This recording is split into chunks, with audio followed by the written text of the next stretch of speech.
शिर्डीमधून एक मोठी बातमी हाती येतेय। साई भक्तांसाठी ही महत्त्वाची बातमी आहे।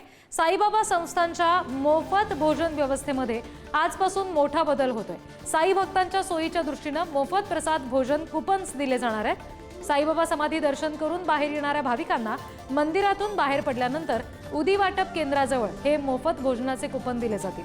काही दिवसांपूर्वी साई प्रसादालयामध्ये मोफत भोजन दिले जात असल्यामुळे शिर्डीत गुन्हेगारी वाढत असल्याचा दावा सुजय विखे यांनी केला होता।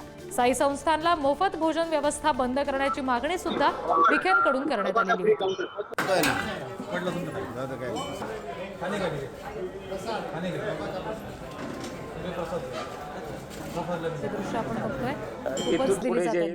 साई भक्तांनी दर्शन घेतल्यानंतर ज्या ठिकाणी उदी प्रसाद वाटप होतो त्याच ठिकाणी भक्तांना त्यांचं नाश्त्याचं कुपन आणि प्रसाद म्हणजे भोजनाचं कुपन जे त्याच ठिकाणी वितरित केले जाईल। हे कुपन जे आहेत हे कुपन घेऊन त्यांनी प्रसादालयात जायचे आणि हे कुपन घेतल्यानंतर त्यांना महाप्रसाद म्हणजे भोजन त्या ठिकाणी उपलब्ध करून दिले जाईल। फक्त जे मद्यपान करून येणारे धूम्रपान करणारे साईबाबा संस्थांच्या प्रसादालयात मोफत भोजन दिलं जात असताना त्या ठिकाणी मोठ्या प्रमाणात गुन्हेगार हे मोफतचं भोजन घेतात, त्यामुळे हे भोजन बंद करण्याची मागणी सुजय विखेंनी केली होती। मात्र मोफत भोजन योजना जी आहे ती बंद सध्या तरी बंद करण्यात येत नसल्याने आता साई संस्थाने त्यावर नवा पर्याय शोधला आहे।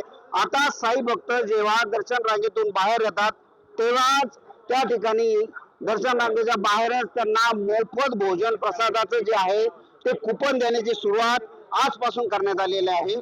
हे कुपन या ठिकाणी आजपासून देण्यास सुरुवात केली गेलेली आहे। भक्तांना हे कुपन या ठिकाणी दिले जात आहे। हे कुपन असेल तरच भक्तांना साईबाबा संस्थांच्या प्रसादालयात जे आहे भोजन दिले जात आहे। बहुतांशी भक्त जे आहे ते या भोजन प्रसादाच्या कुपनाचा स्वीकार करत आहे।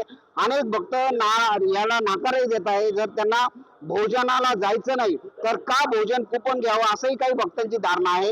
मात्र बहुतांशी भक्तांना आता याची कल्पना देण्यात येते आहे आणि भक्त या ठिकाणी जो आहे प्रसाद कुपन स्वीकारतात आहे। काहीशी गुन्हेगारी आटोक्यात येण्यासाठी उपयोगी ठरणार असं दिसून येत आहे। प्रशांत शर्मा, पुढारी न्यूज, शिर्डी, अहिल्यानगर।